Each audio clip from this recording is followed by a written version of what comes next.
की शैतानियाँ। चंपक वन में रहने वाले पलटू बंदर की शैतानियों से सभी जानवर तंग आ चुके थे। वह सबको परेशान कर देता था, किसी को चिढ़ा देता, किसी का मजाक बना देता।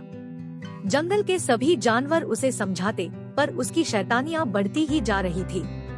एक दिन गणित के अध्यापक भोलू भालू ने किसी बात पर उसे डांटा तो उसने उनका मजाक बना दिया। दूसरे दिन वे कक्षा में पढ़ाने आए तो उनकी टेबल कुर्सी पर पोंछ फली रगड़ डाली, जिससे उनके पूरे शरीर पर खुजली होने लगी। एक दिन रानी बंदरिया की पूंछ चुपके से स्टूल से बांध दी। जैसे ही रानी उठकर जाने लगी, स्टूल भी उसके साथ घिसटने लगा।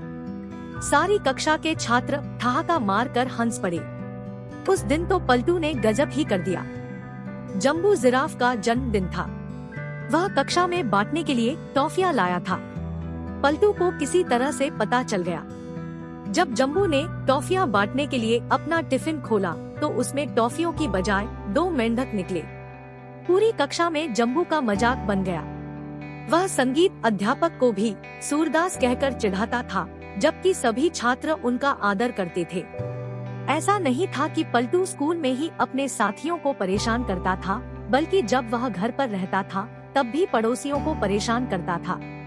न तो वह किसी की उम्र का लिहाज करता था और न ही उसे इस बात की परवाह रहती थी कि लोग उसके बारे में क्या कहेंगे या उसकी इन हरकतों से सामने वाले को कितनी ठेस पहुंचेगी। पेड़ के नीचे बैठकर काली भैंस सुस्ताती तो पलटू उसकी पूंछ के बाल ही कुतर डालता।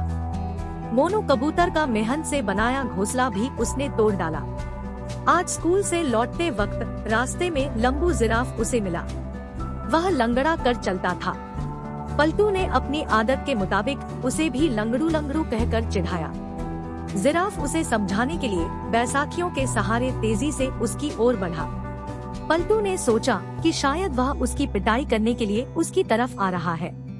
उसने आव देखा न ताव, झट से सड़क के दूसरे किनारे की ओर छलांग लगा दी।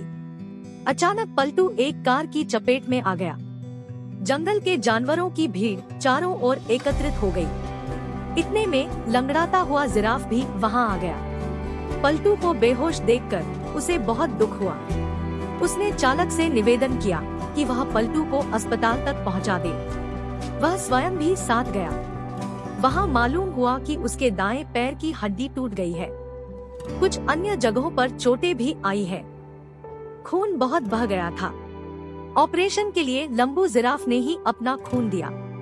डॉक्टर भालूराम व नर्स पूसी बिल्ली ने ऑपरेशन किया। लंबू ने उसकी स्कूल डायरी से पता देखकर उसके घर सूचना भिजवाई। कुछ देर बाद पलटू के माता पिता भी वहां आ पहुँचे। शाम तक पलटू को होश आ गया।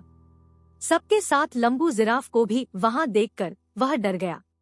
उसके पिता व डॉक्टर ने उसे बताया कि यदि आज लंबू न होता तो तुम्हारा बचना असंभव था। यह सुनकर पलटू की आंखों में आंसू आ गए। पलटू बंदर ने हाथ जोड़कर लंबू जिराफ से माफी मांगी।